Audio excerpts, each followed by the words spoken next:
రెండవ పేతురు రెండవ అధ్యాయం. మరియు అబద్ధ ప్రవక్తలు ప్రజలలో ఉండిరి, అటువలనే మీలోనూ అబద్ధ బోధకులుందురు. వీరు తమ్మును కొనిన ప్రభువును కూడా విసర్జించుచు తమకు తామే శీఘ్రముగా నాశనము కలుగజేసుకొనుచు నాశనకరమగు భిన్నాభిప్రాయములను రహస్యముగా బోధించుదురు.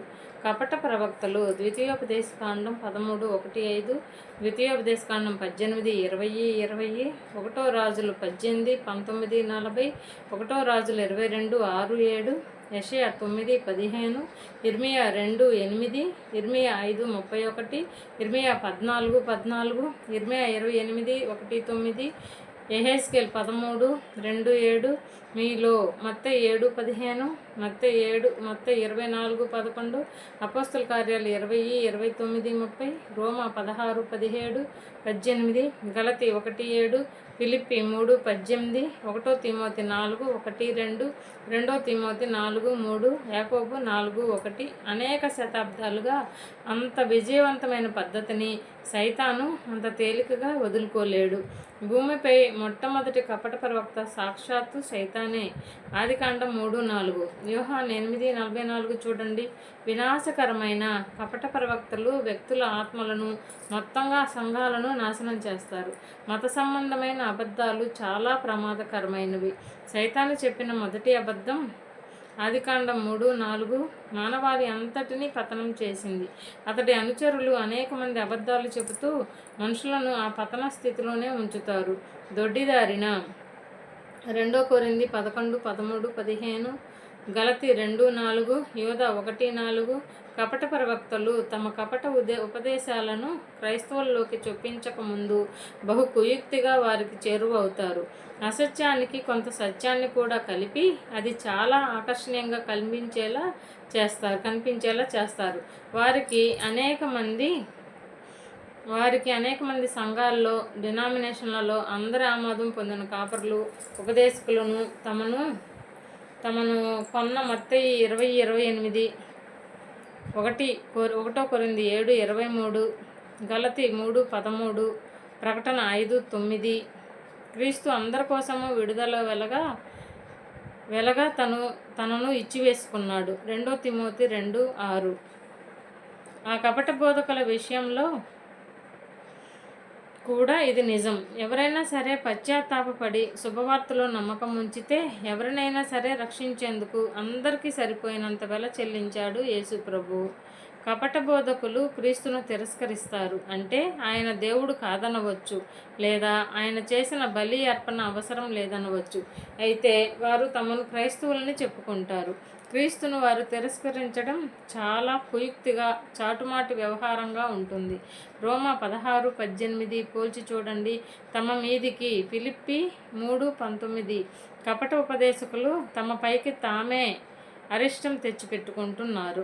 తమను నాశనం చేసేందుకే దేవుణ్ణి పురుగొలుపుతున్నారు. వారి ప్రవర్తన తీర్పు కోసం కేకలు పెడుతున్నది. వారికి సంభవించబోయే దానికి పూర్తి బాధ్యత వారిదే. మరియు అనేకులు వారి పోకిరీ చేష్టలను అనుసరించి నడుతురు. వీరిని బట్టి సత్యమార్గము దూషింపబడును. చాలామంది మత్తయి 24:11, ఫిలిప్పీ 3:18 దూషణకు క్రీస్తు మార్గంలో నడుచుకుంటున్నామని చెప్పుకుంటూ అలా చేయని వారు క్రీస్తు మార్గం మంచిది కాదని మనుషులు అనుకునేలా చేస్తారు. తాము నమ్ముతున్నామని వారు చెప్పుకునే శుభవార్తను వారు అపకీర్తికి గురి చేస్తున్నారు. వారు అధిక లోభులై కల్పనా వాక్యములు చెప్పుచు మీ వలన లాభము సంపాదించుకుందురు. వారికి పూర్వం నుండి విధింపబడిన తీర్పు ఆలస్యము చేయదు. వారి నాశనము కునికి నిద్రపోదు. అత్యాశాపరులై.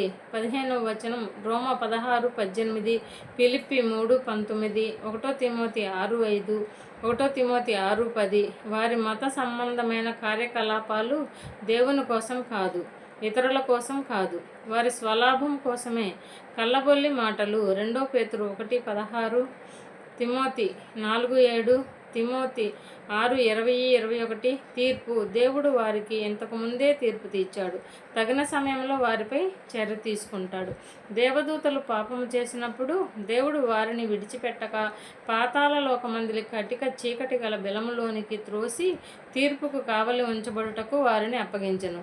తన సత్యం ప్రకారం నడుచుకొని వారికి శిక్ష విధించగల సామర్థ్యం దేవునికి ఉన్నదని చెప్పేందుకు పేతురు ఇస్తున్న 3 ఉదాహరణల్లో ఇది మొదటిది. దేవదూతలు యూదా 1:6, ఆదికాండం 6:1-5, ఆదికాండం 16:7 మొదలగునవి నోట్సు. ప్రకటన 12:4, ప్రకటన 12:7-8 పోల్చి చూడండి. గతంలో ఒకసారి పరలోకంలోని దేవదూతలు కొందరు దేవునిపై తిరగబడ్డారు. దేవుడు వారిని వెళ్ళగొట్టి వేశాడు. దేవుడు వారి విషయంలో అంత కఠినంగా ఉన్నాడు గనక కపట ఉపదేశకులను కూడా ఆయన ఊరికే వదిలిపెట్టడని మనం రూఢిగా గ్రహించాలి. తీర్పు 1 కొరింథీ 6:2-3. మరియు ఆయన పూర్వకాలమందున్న లోకమును విడిచిపెట్టక భక్తిహీనుల సమూహము మీదకి జల ప్రళయమును రప్పించినప్పుడు నీతిని ప్రకటించిన నోవాహును మరి 7 కాపాడెను. ఆదికాండం 6:5-8, ఆదికాండం 6:11-13, ఆదికాండం 6:18, ఆదికాండం 7:11-12, ఆదికాండం 7:23. ప్రకటించిన నోవాహును నీతి న్యాయాలు ప్రకటించిన వాడని చెప్పిన మాట బైబిల్లో ఇక్కడొక చోటనే. అతడు న్యాయవంతుడు. ఆదికాండం 6:9. తన కాలంలోని ప్రజలకు నీతి న్యాయాలను ప్రకటించాడు, కానీ వారు వినలేదు. ఆ పరిచర్య చాలా సంవత్సరాలు కొనసాగింది, కానీ ఒక్కడూ మారలేదు. 8 మంది మినహా మానవ కోటినంతటినీ దేవుడు శిక్షించాడు. కాబట్టి కపట ఉపదేశకులను కూడా ఆయన ఊరికే వదిలిపెట్టడని మనం రూఢిగా గ్రహించాలి. మరియు ఆయన సొదొమ గొమొర్రాలను పట్టణములను భస్మము చేసి ముందుకు భక్తిహీనులకు వారికి వాటిని దృష్టాంతముగా ఉంచుటకై వాటికి నాశనము విధించి ఆదికాండం 19:1-29. అలాగైతే కపట ఉపదేశకులు శిక్ష తప్పించుకునే మార్గం లేదని గ్రహించాలి. ఉదాహరణగా యోధ 1:7, మలాకి 4:1, మత్తయి 3:10, మత్తయి 3:12, మత్తయి 25:41. దుర్మార్గుల కామ వికారయుక్తమైన నడవడి చేత బహుబాధపడిన నీతిమంతుడగు లోతును తప్పించెను. న్యాయవంతుడైన ఆదికాండం 18:23. లోతు దేవుణ్ణి నమ్మాడని, దేవుడు అతని న్యాయవంతుడిగా ఎంచాడని దీన్ని బట్టి అనుకోవచ్చు. ఆదికాండం 15:6 పోల్చి చూడండి. కానీ ఈ సంగతి బైబిల్లో ఈ మాటల్లో రాసిలేదు. లోతు సొదొమలో నివసిస్తూ ఉండగా అతనిలోని మానసిక స్థితి గురించి పేతురు మరికొంత సమాచారం ఇచ్చాడు. లోకంలోని పాపాన్ని చూస్తే ఒక న్యాయవంతుని హృదయంలో ఏమి జరుగుతుందో ఈ మాటలు తెలియజేస్తున్నాయి. ఆ నీతిమంతుడు వారి మధ్యను కాపురముండి తాను చూచిన వాటిని బట్టియు వినిన వాటిని బట్టియు వారి అక్రమమైన క్రియల విషయంలో దినదినము నీతిగల తమ మనస్సును నొప్పించుకొనుచూ వచ్చెను. భక్తులను శోధనలో నుండి తప్పించుటకును దుర్నీతి పరులను ముఖ్యంగా మలినమైన దురాశ కలిగి శరీరానుసారముగా నడుచుకొని ప్రభుత్వమును నిరాకరించుచు గతంలోని యుగాలన్నిటిలో లాగానే ఇప్పుడు కూడా మనుషులను 2 వర్గాలుగా విభజించవచ్చు. దేవభక్తి గలవారు, న్యాయం తప్పినవారు. బైబిల్ ప్రకారం భక్తి గలవారంటే సజీవుడుగా ఉన్న ఏకైక నిజదేవుని పట్ల నమ్మకం, నిజమైన భయభక్తులు కలిగి బ్రతికేవారు. యేసు ప్రభు ఆ దేవుని ఏకైక అవతారం. అందువల్ల దేవుని పట్ల భయభక్తులు గలవారు యేసును నమ్మి అనుసరిస్తారు. న్యాయం తప్పిన వారు ఆయన్ను తిరస్కరిస్తారు. అయితే ఆయన్ని నమ్ముతున్నామని వారిలో కొంతమంది చెప్పుకున్నప్పటికీ అది నిజం కాదు. వారు ఆయన్ను తిరస్కరిస్తున్నారని వారి బ్రతుకులే చెప్తుంటాయి. పరీక్షలలో తప్పించాలో యాకోబు 1:2-4, 1 పేతురు 1:6-7, రోమా 8:35-39 దండిస్తూ అంతిమ తీర్పు దినం ఇంకా రాకపోయినప్పటికీ ఇప్పుడు చనిపోయిన పాపాత్ములు శిక్షలోనే ఉన్నారు. లూకా 16:22-25 తీర్పు దినం వరకు ఇది కొనసాగుతుంది. తీర్పు అపోస్తల కార్యాలు 17:31 శిక్షలో ఉంచబడిన వారిని తీర్పు దినము వరకు కావలిలో ఉంచుటకును ప్రభువు సమర్థుడు. వీరు తెగువ గలవారును స్వేచ్ఛాపరులను అయి మహాత్ములను దూషింప వెరవకై ఉన్నారు. భ్రష్టమైన శరీర స్వభావాన్ని 2 పేతురు 1:4, మత్తయి 15:19, రోమా 1:24, ఎఫెసీ 4:19, ఎఫెసీ 4:22 ప్రభుత్వాన్ని అత్యాశ అవినీతి సాధారణంగా ప్రభుత్వాన్ని తృణీకరించడంతో పాటే కలిసి ఉంటాయి. వీటి ప్రభావం కింద మనుషులు తమ దుర్మార్గాన్ని అరికట్టజూచే అధికారం అంతటినీ ఎదిరిస్తారు. అది దేవుని అధికారం కానివ్వండి, మనుషుల అధికారం కానివ్వండి, వారు లెక్క చెయ్యరు. క్రీస్తు ప్రభుత్వాన్ని త్రోసిపుచ్చుతారు. తమ భ్రష్ట కోరికను వారెంతగా అనుసరిస్తే అంత తెగువగా అహంభావులుగా తయారవుతారు. మహనీయులను గ్రీకులో ఈ మాట అదృశ్య లోకంలోని గొప్పవారిని సూచించవచ్చు. దాని నివాసులను కూడా అలాంటి భ్రష్టులు అస్సలు లెక్క చేయరు. వారికి ఈ లోకం తప్ప వేరే దృష్టి లేదు. దేవదూతలు వారికంటే మరి అధికమైన బలమును శక్తియు గలవారైనను ప్రభు ఎదుట వారిని దూషించి వారి మీద నేరము మోప వెరతరు. యోధ 1:9 పోల్చి చూడండి. వారైతే పట్టుబడి చంపబడుటకే స్వభావ సిద్ధముగా పుట్టిన వివేక శూన్యములకు మృగముల వలె ఉండి తమకు తెలియని విషయములను గుర్చి దూషించుచు తమ దుష్ప్రవర్తనకు ప్రతిఫలముగా హాని అనుభవించుచు తాము చేయు నాశనముతోనే తామే నాశనము పొందుదురు. ఎఫెసీ 4:18, యోధ 1:10. ఏ విషయంలో కూడా తమకు ఏమీ తెలియదని ఒప్పుకునే అనుకువ వారిలో ఉండదు. తమ గర్వంలో కన్ను మిన్ను గానక తమకు అందని దివ్యమైన సత్యాల గురించి నోటికొచ్చినట్టెల్లా వాగుతుంటారు. మృగాలలాగా. కీర్తనలు 49:12, కీర్తనలు 49:20, కీర్తనలు 57:4, కీర్తనలు 74:19. అలాంటి వారికి మృగాలలాగానే ఆధ్యాత్మిక వివేచన ఏదీ లేదు. వారికి శరీర వాంఛలు తీరితే చాలు. తర్కబద్ధంగా వాదించగల తమ సామర్థ్యం గురించి వారు గర్వించవచ్చు, కానీ అలాంటి వివేకం ఏమీ లేనట్టుగా ప్రవర్తిస్తుంటారు.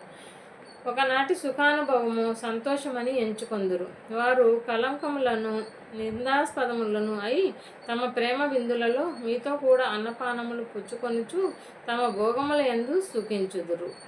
గలతి 6:7-8, 2 తెస్సలోనికే 1:6. పట్టపగలు తమ భ్రష్టమైన కోరికలను తీర్చుకోవడానికి వారికి రాత్రివేళ సరిపోదు.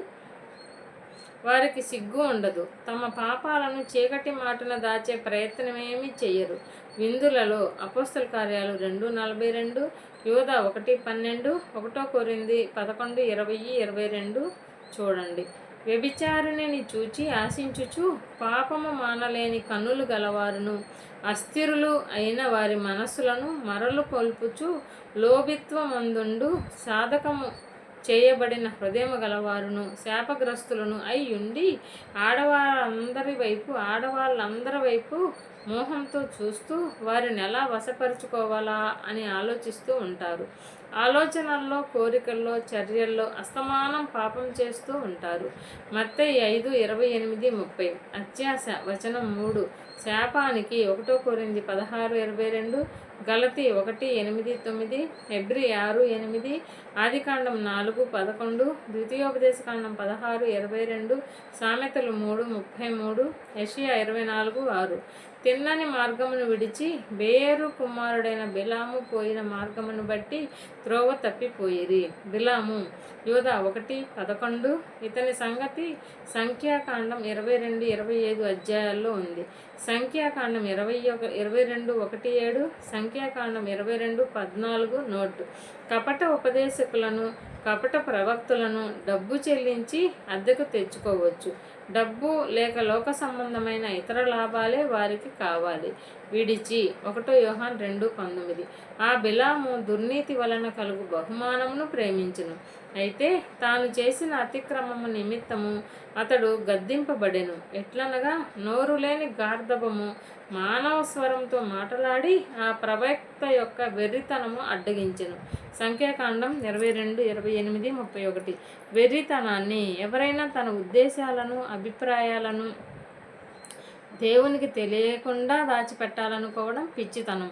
దేవుని మార్గం కాక తన సొంత మార్గంలో వెళ్ళాలనుకోవడం వెర్రితనం.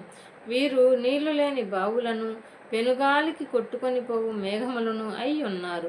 వీరి కొరకు గాఢాంధకారము భద్రము చేయబడి ఉన్నది. నీళ్లు. యోహాను 4:12, యోహాను 4:14, యోహాను 7:38-39. వారు దేవునికి చెందిన వారమని చెప్పుకుంటారు, కానీ దేవుని ఆత్మ లేనివారు. మబ్బులు. యోధ 1:12 పోల్చి చూడండి. వారిలో ఏదో ఉందన్నట్టుగా కనబడతారు, కానీ నిజానికి వారిలో ఉన్నదంతా శూన్యమే.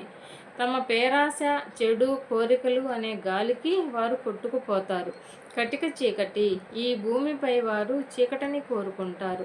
యోహాన్ 3:19-20. వారికి శాశ్వతంగా ఉండేది చీకటే. మత్తయి 8:12, మత్తయి 22:13, యోధా 1:13. వీరు వ్యర్థమైన డంబపు మాటలు పలుకుచు తామే శరీర సంబంధమైన దురాశలు గలవారై తప్పు మార్గమందు నడుచు వారిలో నుండి అప్పుడే తప్పించుకొనిన వారిని పోకిరీ చేష్టల చేత మరలు కొల్పుచున్నారు. కోతలు మాటలు. కీర్తనలు 10:3, కీర్తనలు 12:3, కీర్తనలు 75:4, కీర్తనలు 94:4, రోమా 1:30, గలతీ 6:13, 2 తిమోతి 3:2, యాకోబు 3:5 చూడండి. తరచుగా గొప్పలు చెప్పుకోవడానికి తక్కువ కారణాలు ఉన్నవారే ఎక్కువ గొప్పలు చెప్పుకుంటారు. తప్పించుకున్న వారిని, ఈ కపట ఉపదేశకులు శుభవార్త పట్ల ఆసక్తి చూపుతున్న వారిని లేక కొత్తగా క్రైస్తవులైన వారిని తమ అదుపులోకి తెచ్చుకోవాలని చూస్తారు. వారిని చెడగొట్టడానికి ప్రయత్నిస్తారు. తామే భ్రష్టత్వమునకు దాసులయ్యుండి అట్టి వారికి స్వాతంత్రం ఇత్తుమని చెప్పుదురు. ఒకడు దేని వలన జయింపబడునో దానికి దాసుడగును గదా. బానిసలై. యోహాన్ 8:34-35, రోమ 6:16. డబ్బుకు, కామ వికారానికి బానిసలుగా ఉన్నవారు కొన్నిసార్లు నిలబడి ఇతరులకు స్వేచ్ఛను ప్రకటిస్తూ ప్రసంగాలు చేస్తుంటారు. తమలాగా బానిసత్వానికి నడిపే స్వేచ్ఛ అది. స్వేచ్ఛ వారు ఇస్తామంటున్న స్వేచ్ఛ వారి పాత స్వభావాల కోరికలకు సంబంధించిన స్వేచ్ఛ. దేవుని కృపను వారు వక్రం చేసి క్రైస్తవులు యథావిధిగా పాపాల్లో కొనసాగిన వారికి రక్షణ ఉంటుందని చెప్తుంటారు. యోధా 1:4, గలతీ 5:13. దీనిపై దేవుని వాక్కు చెప్తున్న దాన్ని వారు పట్టించుకోరు. 1 కొరింథీ 6:9-10, గలతీ 5:21, గలతీ 5:24. వారు ప్రభువును రక్షకుడును అయిన యేసుక్రీస్తు విషయమైన అనుభవ జ్ఞానము చేత ఈ లోక మాలిన్యములను తప్పించుకొనిన తరువాత మరలా వాటిలో చిక్కబడి వాటి చేత జయింపబడిన ఎడల వారి కడవరి స్థితి మొదటి స్థితి కంటే మరి చెడ్డదగును. వశమైతే అనే పదాన్ని గమనించండి. హెబ్రీ 6:4-6, హెబ్రీ 10:26-27 పోల్చి చూడండి. కొందరు క్రీస్తును గురించిన చాలా సమాచారం తెలుసుకొని లోకంలోని భ్రష్టత్వం నుంచి తొలగి కొత్త జీవితం ఆరంభించాలని నిర్ణయించుకోవచ్చు. అంత మాత్రాన వారికి దేవుని ఆత్మ ద్వారా నూతన ఆధ్యాత్మిక జీవం, కొత్త స్వభావం కలిగినట్టు కాదు, మరీ చెడ్డదవుతుంది. మత్తయి 12:43-45 పోల్చి చూడండి. వారు నీతి మార్గమును అనుభవపూర్వకముగా తెలుసుకొని తమకు అప్పగింపబడిన పరిశుద్ధమైన ఆజ్ఞ నుండి తొలగిపోవుట కంటే ఆ మార్గము అనుభవపూర్వకంగా తెలియక ఉండుటే వారికి మేలు. క్రీస్తు మార్గం న్యాయ మార్గం, తిన్నగా ఉండే ఇరుకు మార్గం. 2 పేతురు 22:2, 2 పేతురు 2:15, మత్తయి 5:20, మత్తయి 7:13-14, యెషయా 35:8, కీర్తనలు 15:1-5. ఈ మార్గాన్ని తెలుసుకొని కూడా దాని నుండి తొలగిపోవడం సాధ్యమే. పవిత్ర ఆజ్ఞ. మత్తయి 4:17, 4:19, మార్కు 1:15, లూకా 24:47, అపోస్తల కార్యాలు 17:30. శుభవార్త సందేశం మనిషికి దేవుడిచ్చే పవిత్రమైన ఆజ్ఞ లాంటిది. కుక్క తన వాంతికి తిరిగినట్టును కడుగబడిన పంది బురదలో దొర్లుటకును మళ్ళినట్టును అను నిజమైన సామెత చొప్పున వీరికి సంభవించెను. ఈ వచనంలోని మొదటి సామెత సామెతలు గ్రంథం సామెతలు 26:11లో ఉంది. రెండోది ఎక్కడిదో మనకు తెలియదు. నిజ విశ్వాసులు గొర్రెలు. యోహాను 10:27. కుక్కలు కాదు, పందులు కాదు. గొర్రెలు కక్కిన దాన్ని మళ్ళీ తినవు, బురదలో పొర్లవు. క్రీస్తు ప్రజలు పాపంలో పడవచ్చు. యాకోబు 3:2, 1 యోహాను 2:1, గలతీ 2:11-13, గలతీ 5:17. కానీ అందులోనే పొర్లుతూ ఉండరు. సామెతలు 24:16, 1 యోహాను 3:9. ఏదో కారణం వల్ల మతభక్తి గలవారు మారి గతంలోని తమ భ్రష్టమైన అలవాట్లను వదిలేసిన వారు వారి గురించి పేతు ఇక్కడ స్పష్టంగా చెప్తున్నారు. త్వరలోనే వారి నిజ స్వభావం బయటపడుతుంది. తిరిగి ఆ మురికి పనుల వైపుకు మల్లుతారు. కడిగిన పంది పందిగానే ఉంటుంది కానీ వేరే జంతువు అయిపోదు.